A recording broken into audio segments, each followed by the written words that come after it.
Hello viewers, কেমন আছেন? আশা করি সবাই ভালো আছেন।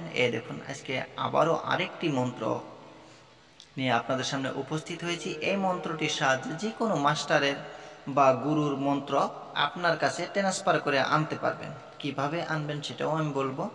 আপনার কাছে অটোমেটিকলি ট্রান্সফার হয়ে চলে আসবে। ঠিক আছে, হতে পারে আপনার মাস্টার, হতে পারে আপনার উস্তাদ গুরু, তার বিদ্যাগুলো আপনার কাছে ট্রান্সফার হয়ে চলে আসবে। কিন্তু এমন না যে আপনার গুরুর কাছে থাকবে না, বা কমে যাবে শক্তি, এরকম কোনো কিছুই না। কিন্তু সেই বিদ্যাগুলি আপনাকে অটোমেটিকলি আপনার ব্রেনটে চলে আসবে। কিভাবে আসবে সেটাও আমি বলতেছি, ভিডিওটি স্কিপ করবেন না। ভালো করে আগে মন্ত্রটি দেখে নেন, কীভাবে প্রয়োগ করা লাগবে সেটাও আমি বলবো। ভিডিওটি স্কিপ করবেন না, মন্ত্রটি আগে শুনেন, আমি একবার পড়ে দিচ্ছি, আপনারা মিলিয়ে নেন। এসো মাতা সরস্বতী, শোনো শোনো সরস্বতী, ফলনার মাস্টারের, আমি এখানে মাস্টারের কথা বলতেছি, আপনারা উস্তাদের কথাও বলতে পারেন বা গুরুর কথাও বলতে পারেন, সেটা আপনার কথা, আপনি কার বিদ্যা আনবেন। ঠিক আছে, মাস্টারের বিদ্যা আছে যত, তবু বিদ্যা আমার অন্তরে গেথে দেও তত। আর যদি না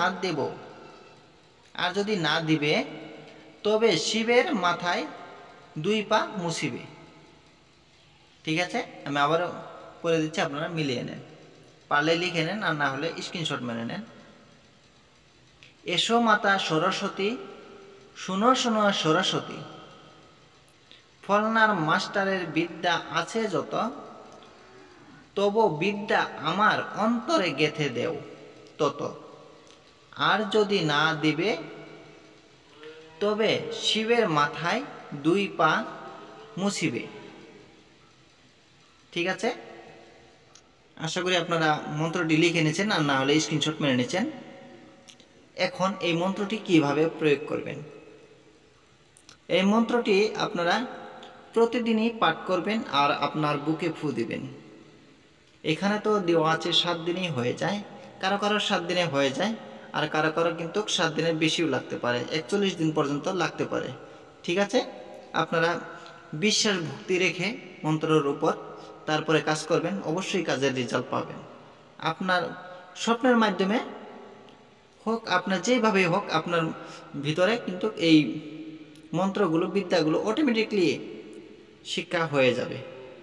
ঠিক আছে, আমি ভিডিওটার বেশি বড় করব না, আপনারা সবাই দোয়া করবেন আমার জন্য, আমি যাতে ভালো কিছু দিতে পারি, আপনাদের উপকারে আসে। সবাই ভালো থাকেন, সুস্থ থাকেন, খুদা হাফেজ।